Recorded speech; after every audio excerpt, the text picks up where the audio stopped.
प्रयास करना, जब जब जिस जिस महीने में जो जो प्रदोष पड़ा करे, जब प्रदोष पड़े बन सके 1 बेलपत्र, बन सके 5 बेलपत्र, शमी पत्र, हरे मूंग,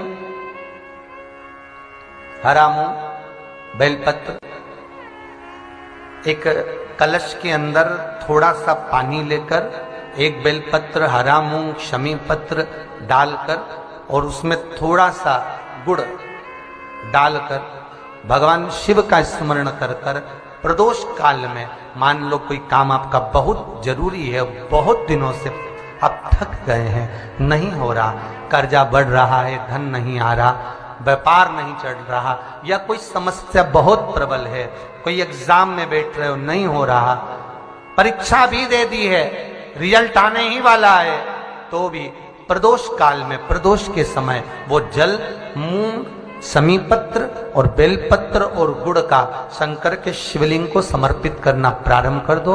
2 या 3 प्रदोष करोगे, बाबा आपकी मनोकामना शीघ्र पूर्ण कर देगा। 2 या 3 करो, बाबा करेगा। गुरुवार की प्रदोष पड़ती है तो शिव गंगा के स्थल पर निवास करते हैं। गुरुवार की प्रदोष शत्रुओं का नाश करती है। ऐसी प्रदोषों का नियम वर्णन किया, फिर लिखा शिव महापुराण में, बड़ा सुंदर लिखा वेदव्यास जी ने। मान लो आप प्रदोष का व्रत नहीं कर सकते, आप अगर व्रत नहीं कर सकते तो प्रदोष के दिन, प्रदोष काल में शाम का समय, सूर्यास्त का कुछ पल, कुछ घड़ी के पहले से लेकर बाद तक का प्रदोष काल के अंतर्गत आप शंकर जी के मंदिर में जाकर 1 लोटा पानी, 5 बेलपत्र भी अगर समर्पित करते हैं तो संपूर्ण प्रदोष का फल आपके भाग्य में प्रबल हो जाए। शिव महापुराण में शिव कथा कहती है,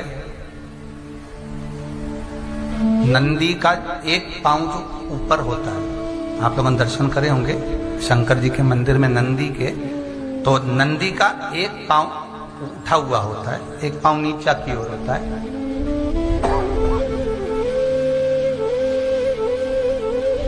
शिव पुराण की कथा कहती है, मान लो कोई हड्डी से जुड़ा हुआ रोग,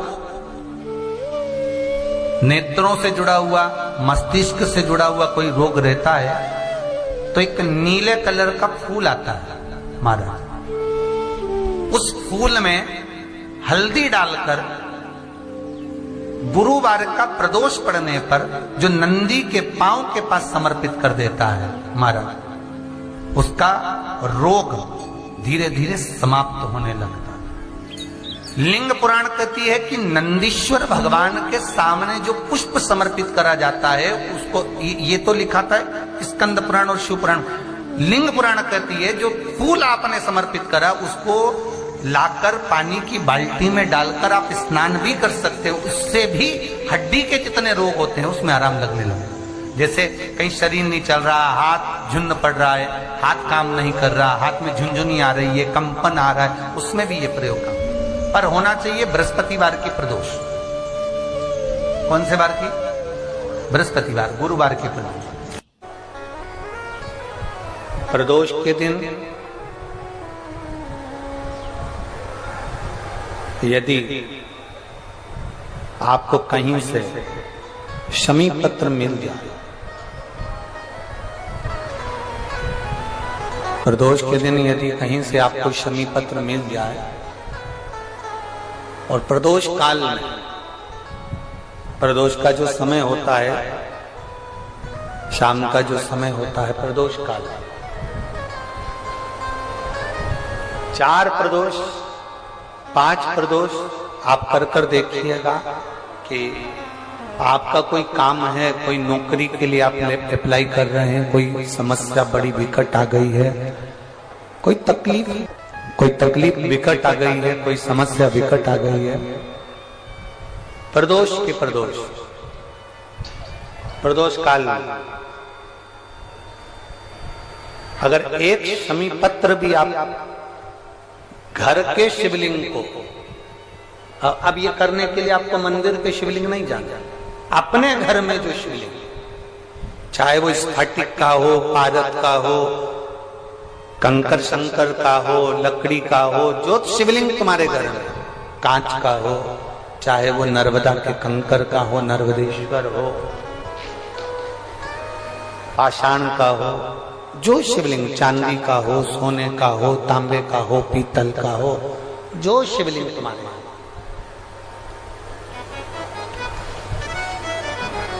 एक समीपत्र यदि आप भगवान शंकर के शिवलिंग पर समर्पित कर रहे हो और उस शमी पत्र को उठाकर रात्रि को 9:15 की जो एक मुहूर्त होता है, एक समय होता है, जिस समय पर हम अपने मन की बात भगवान शंकर को कहते हैं, पूर्व में भी इसका वर्णन हम कर चुके हैं कथाओं में।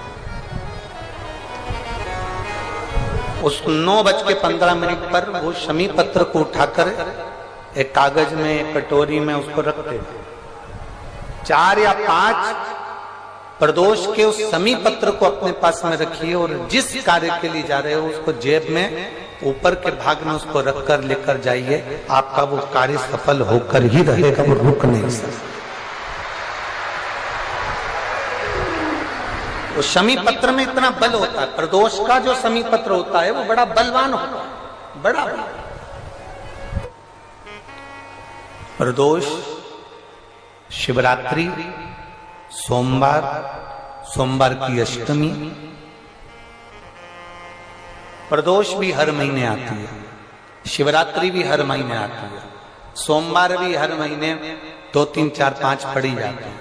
सोमवार की अष्टमी जरूर साल भर में 4 या 5 आते हैं। सोमवार, प्रदोष, शिवरात्रि, सोमवार की अष्टमी, ये वो तिथियां हैं, ये वो वार हैं। अगर कोई भूल से भी शंकर भगवान के शिवलिंग का निर्माण करता है या अपने घर में रखे हुए शिवलिंग पर शमी पत्र को समर्पित कर देता है तो जिंदगी में उसका बाल बांका हो ही नहीं सकता।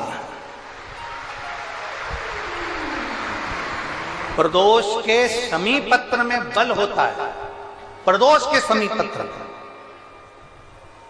मैं सुनील जी को धन्यवाद दूंगा, आपको बहुत बहुत साधुवाद। ये 5 दिन की कथा में 22 तारीख को प्रदोष पड़ रहा है और बाबा की कृपा है आप पर जो ये प्रदोष के समय पर भी कथा चले। कथा का समापन 23 को है पर 22 को प्रदोष पड़ जाएगा। कितने किस्मत वाले हैं रेवाड़ी वाले हो, घर जाके नजर उतरवा लेना राइनोन से हो।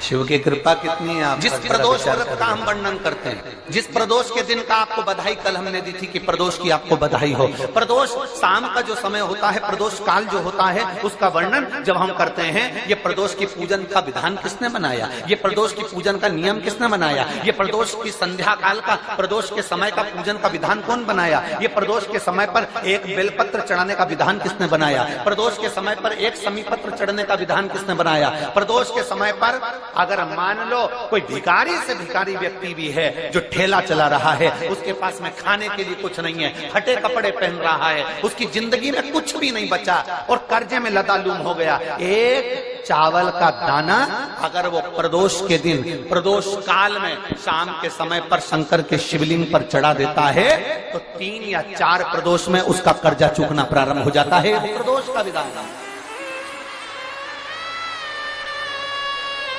इतना ये प्रदोष का वर्णन करा किसने, इतना प्रदोष की महत्वता बताई किसने, कौन करे इतना वर्णन।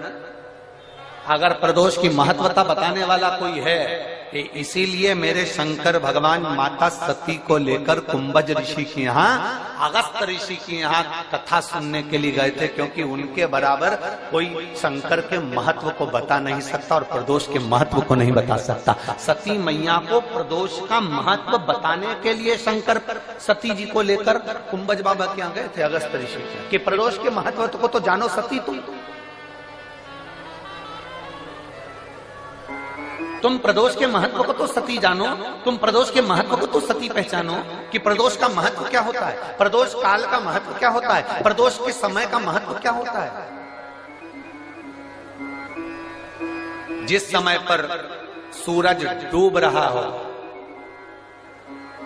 चंद्र प्रकाशित हो रहा हो, दोनों का मेल हो रहा हो, ना तो पूरा सूरज डूबा है, न पूरा चंद्र आया है, न पूरा अंधेरा है, न पूरा उजाला है, उस समय को प्रदोष काल कहा गया। उस समय को प्रदोष का समय कहा गया, प्रदोष काल कहा। अब कई लोग हमसे कहते हैं गुरुजी आप हमको प्रदोष का समय बताया करो कि प्रदोष काल किसको कहते हैं, प्रदोष का समय किसको कहते हैं। अब एक बात हम आप सबसे कहना चाहते हैं, जितने लोग आस्था चैनल पर सुन रहे हैं, जितने फेसबुक यूट्यूब पर सुन रहे हैं और जितने रेवाड़ी की इस पवित्र धरा पर कथा को सुन रहे हैं, आप सबसे एक बात कहना चाहेंगे। अगर हम समय देखकर बताएं आपको कि शाम को 6 बजे, 6:30 बजे, 6:30 पे लेकर 7:30 के बीच में ये समय है, या 5:30 से लेकर 6:30 तक का ये समय है, या हम तुमको बोल दें कि इतनी बजे ये समय प्रदोष काल का रहेगा या इतनी बजे ये समय रहेगा, तो देखिए कभी कभी ठंड का समय आता है तो दिन जल्दी ढल जाता है, कभी कभी गर्मी का समय रहता है तो दिन बहुत लेट ढलता है। इसलिए समय की गणना से मत चलो, आप तो ये अंदाजा लगाकर रखो कि दिन ढल रहा हो, अंधेरा होना शुरू हो रहा हो, सूरज डूब रहा हो, चंद्र प्रकाशित हो रहा हो, अंधेरा अपना काम कर रहा है, सूरज ढलता जा रहा है, दिन कम होते चले जा रहा है और अंधेरा थोड़ा बढ़ते चले जा रहा है। इन दोनों का जो मिलन का समय हो, अब वो कितनी भी बजे, आप तो बस उसके मिलन का समय निकाल लो, वही समय प्रदोष काल कहलाता है, वही समय प्रदोष काल।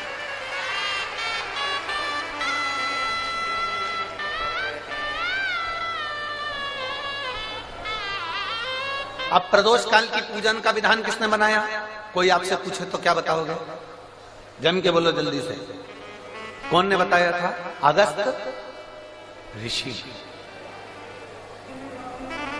सबसे प्रदोष व्रत का नियम जो आप ले रहे हैं, प्रदोष व्रत को जो आप श्रवण कर रहे हैं, उसको जरा ध्यान से सुनिएगा। सबसे पहले स्नान ब्रह्म मुहूर्त का, सुबह का, उसके बाद में फिर आसन पर बैठकर भगवान की भक्ति को धारण करना, शंकर का अनुमोदन करना, शिव भक्ति में डूबे रहना, शंकर का स्मरण करना, शंकर के नाम का स्मरण करते रहना, ये प्रदोष का मूल तत्व।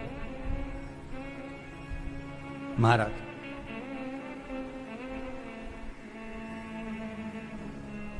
प्रदोष व्रत करने वाले को भोजन नहीं करना चाहिए, ध्यान दीजिए। फलाहार करो, उसमें भी नमक का सेवन मत करो। प्रदोष व्रत में नमक का सेवन वर्जित होता है। कोई कैसे कहते तुमको कि तुम अभागे हो? ना ना, हमारे बराबर भाग्य नहीं है किसी का।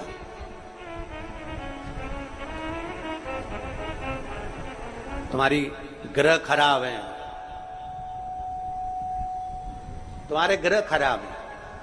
संभेश्वर महादेव का नाम, 7 कनेर के पुष्प, कितने? 7 कनेर मालूम है? ये रोड पर जो जाते हो डिवाइडर में पीला पीला फूल लंबा, जो कि पशु पक्षी कोई नहीं खाता, जहरीला फूल माना जाता है। कनेर के 7 फूल, एक बेलपत्र। जिस समय पर कनेर का फूल बेलपत्र के साथ चढ़ाया जाएगा तो 7 कनेर के पुष्प सीधी बेलपत्र पर आपको रखना। 2-3 प्रदोष कर कर देखना। अगर कोई आपसे कहे कि आपका भाग्य ठीक नहीं चल रहा, आपकी किस्मत ठीक नहीं चल रही, आपके ग्रह ठीक नहीं चल रहा है, आप भाग्यशाली नहीं हो, पहले तुम वहां से उठ जाओ, उसके बाद में देवाधिदेव महादेव के पास 7 कनेर के पुष्प एक बेलपत्र में रखकर नंदीश्वर के पास में बैठकर श्री शिवाय नमस्तुभ्यम बोलकर अशोक सुंदरी वाली जगह पर स्पर्श कराकर भगवान शंकर पर 7 फूल के साथ बेलपत्री की डंडी अशोक सुंदरी की साइड हो, ऐसा स्मरण करते हुए शिव को समर्पित कर दे। वही बेलपत्री 5 बार नमः शिवाय या पंचाक्षर मंत्र, षडाक्षर मंत्र या श्री शिवाय नमस्तुभ्यम बोलकर वही बेलपत्री 3 प्रदोष, 4 प्रदोष, 5 प्रदोष, 2 प्रदोष, जितने प्रदोष आप चढ़ा रहे हैं प्रदोष काल में, वो बेलपत्री लाकर अपने कक्ष में अपने पूजन वाली स्थान पर रखते जाओ। एक बेलपत्री एक प्रदोष पर लाओगे, अगला प्रदोष आएगा, कितना अंतर पड़ता है आपके भाग्य बदलने में, आपको खुद मालूम पड़ जाएगा कि आपकी किस्मत कैसे बदल रही। मेहनत आपको करना है, परिश्रम आपको करना है, लगन आपको लगाना है, और बेलपत्री और कनेर का पुष्प शिव को चढ़ाना। चालू करो प्रदोष प्रदोष चढ़ाना और चढ़ाओ शंकर का भजन। यहां नहीं चढ़ा सकते, अपने घर पर चढ़ाओ, अपने शिवालय में चढ़ाओ, अपने देवालय में चढ़ाओ, अपने नजदीक में जो शंकर मंदिर वहां चढ़ाओ। आराधना शिव की। कोई कह दे तुमसे कि ये ठीक नहीं, प्रथम आप ये जो कनेर के फूल चढ़ाओगे ना, इसमें श्रंभेश्वर महादेव का भाव होना चाहिए। श्रंभेश्वर महादेव, फिर से एक बार बोलो, कौन से महादेव?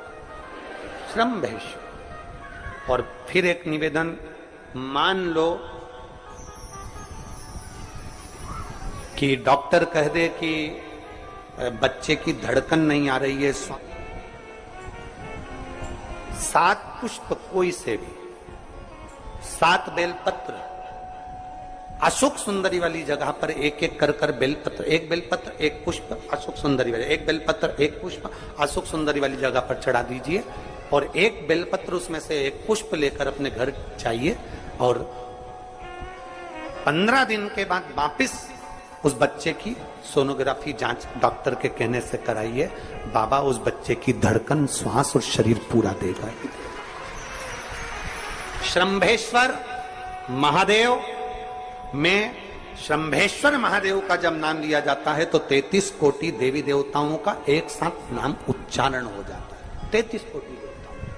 श्रंभेश्वर, बोल श्रंभेश्वर महादेव की जय। श्रंभेश्वर भगवान का स्मरण किया है। आगे वर्णन आया है भगवान के सुंदर आनंदमय स्वरूप का।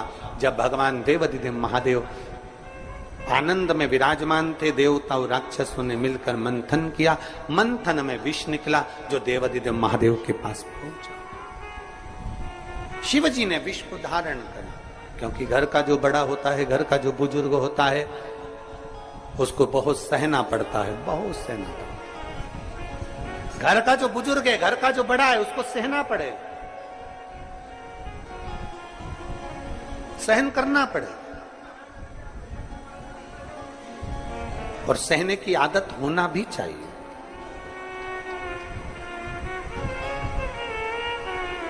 सहने की आदत होना भी चाहिए। सहो, जैसे तुम्हारे घर में बिजली है, अरे बोलो तो जम के, लाइट बिजली है। प्रत्येक घर में बिजली होती है, तो क्या प्रत्येक घर बिजली घर बन जाता है? जम के बोलो जरा। बिजली घर तो 1 2 कहीं कहीं, बड़ा शहर है तो थोड़े ज्यादा हो सकते, छोटा शहर है, छोटा गांव है तो बिजली घर 1 2। प्रत्येक घर में बिजली होती है, पर सारे घर बिजली घर नहीं कहलाते, बिजली घर नहीं बन जाते। बिजली घर तो कोई सा घर होता है। उसी तरह ढेर सारे तुम्हें कथा करने वाले भी मिलेंगे, ढेर सारे तुम्हें ज्ञान देने वाले भी मिलेंगे, ढेर सारे तुम्हारे पास में, तुम्हें मोबाइल खोलोगे, टीवी खोलोगे तो ढेर सारे महाराज मिलेंगे, पर सब देवाधिदेव महादेव के भक्त नहीं मिल जाते। बड़ा कठिन होता, बहुत कठिन। प्रत्येक घर बिजली घर नहीं होता, उसी तरह घर में रहने वाला प्रत्येक व्यक्ति शंकर का भक्त नहीं होता। उस घर में रहने वाले 10 लोगों में, 15 लोगों में, 20 लोगों में, 25 लोगों में, 5 लोगों में, 10 लोगों में कोई 1 2 ऐसे होते हैं कोई एक आध दो ऐसे होते हैं जो शंकर की भक्ति में डूबे होते हैं, शिव के स्मरण में डूबे होते हैं। घर वालों को मन लगता है, घर वालों को लगता है कि काम पर काम हो रहे हैं, अच्छे अच्छे काम हो रहे हैं, खूब अच्छे काम हो रहे हैं, पूरे खानदान में अच्छे अच्छे काम हो रहे हैं। कई लोग कहते हैं इसकी कृपा हो गई, उसकी कृपा हो गई। ना, जो रोज तुम्हारे घर में से कोई एक व्यक्ति शंकर को जल चढ़ाने जा रहा है, ये उसकी कृपा है जो तेरे घर में आज सब कुछ आनंद होता चले जा रहा है, ये उसकी कृपा है। अंत बिंदु मेरा शिव है। चंचुला देवी हाथ जोड़कर कहती है, प्रभु कृपा करिए। भगवान शिव विष पीकर नीलकंठधारी बन जाते हैं। अमृत पीने वाले देव कहलाए और विष पीने वाला देव अधिदेव महादेव कहलाए। महादेव। थोड़ा दुख आए तो चिंता न करना, बाबा कुछ अच्छा करने वाला होगा। थोड़ा कष्ट आए तो चिंता मत करना, बाबा कुछ अच्छा करने वाला होगा। जल्दी से काम नहीं निपटे, बहुत मेहनत करना पड़ रही है। हम 3 बार 4 बार कुबेरेश्वर धाम आ गए, 5 बार आ गए, बाबा कब सुनेगा? चिंता मत करना, फाइल थोड़ी मोटी है, थोड़ा समय लगाएगा, करेगा। किसी को खाली नहीं भेजता तो तुम्हें कैसे भेज दे? किसी को नहीं भेजा उसने खाली। ये इतने इतने एक बहन ने तो पूरी डॉक्टरों की 1 2 3 4 5 6 7 फाइल लगाई, 7 डॉक्टरों की, 7 डॉक्टरों की फाइल लगाई है। और सब डॉक्टरों ने कह दिया था कि तेरे घर संतान नहीं होगी, सुख नहीं। फिर भी शिव ने 1 साल नहीं, 2 साल नहीं, 3 साल नहीं, 4 साल नहीं, 5 साल बाद दिया। तो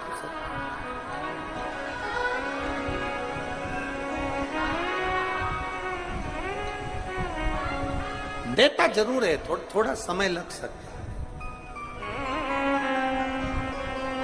विष पीने के बाद भी बाबा का नाम नीलकंठधारी हो गया, त्रिपुंडधारी हो गया, त्रिकालदर्शी, कैलाशी, अविनाशी। क्या नहीं देता? शिव कथा कह रही है, भगवान शंकर का चरित्र कर रहा है, शिव महापुराण की कथा कर, ओगड़दानी का चरित्र कर, बाबा के सुंदर 12 ज्योतिर्लिंग का चरित्र श्रवण कराया, वर्णन किया। फिर वर्णन आया है मल्लिकार्जुन का। कार्तिकेय बाबा जब रुष्ट होकर चले गए तो उनको श्रीशैलम पर जाकर मनाया, मल्लिकार्जुन के रूप में विराजमान। जब अपने नजदीक में, अपने क्षेत्र में शिव महापुराण की कथा हुआ करे तो 7 दिन नहीं तो 6ठे दिन, 7वें दिन, एक दिन जाकर बाबा की उस धरा को प्रणाम जरूर करा। प्रयास। मल्लिकार्जुन के रूप में पुजाए। तीसरा महाकाल जी का वर्णन किया, दूषण नाम के राक्षस के संहार के लिए भगवान काल अधिपति महाकालेश्वर बन गए। फिर वर्णन आया है श्री ओमकारेश्वर जी का, विंध्य नामक पर्वत के तप करने पर भगवान ओमकार के रूप में विराजमान। अगला वर्णन आया है केदारनाथ नर नारायण के तप करने पर भगवान केदारेश्वर के रूप में विराजमान हुए। फिर वर्णन आया है श्री भीमाशंकर, कुंभकर्ण के बेटे भीम का संहार कर कर भगवान शिव भीमाशंकर बन जाते हैं। अगला वर्णन आया है काशी विश्वनाथ, मनु शत्रुपा के तप करने पर भगवान काशी में विराजमान हो जाते हैं विश्वनाथ बनकर। त्र्यंबकेश्वर, गौतम बाबा पर गौ हत्या का दोष लगा, बाबा ब्रह्मा विष्णु महेश तीनों स्वरूप में भगवान यहाँ विराजमान हो जाते हैं। वैद्यनाथ, रावण को शिवलिंग ले जाने नहीं दिया, बाबा भूमि पर ही रह गए तो वैद्यनाथ के रूप में विराजमान हो गए। अगला वर्णन है नागेश्वर, दारुक नाम के राक्षस का भगवान ने संहार किया, नागेश्वर के रूप में विराजमान हुए। रामेश्वरम, राम जी के कहने पर भगवान शिव रामेश्वरम के रूप में विराजमान हुए।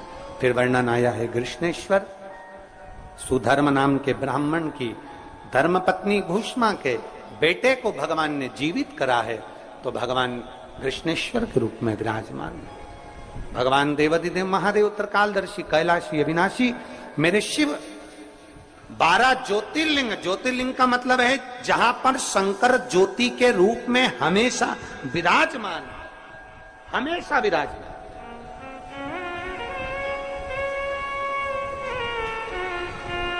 एक ज्योति के रूप में मेरा देवाधिदेव महादेव वहां पर विराजमान, और वही ज्योति हम तो कई लोग कहते हैं कि आपके ये कुबेरेश्वर धाम के कंकर संकर में ऐसा क्या है, कुबेरेश्वर धाम में ऐसा क्या है। हम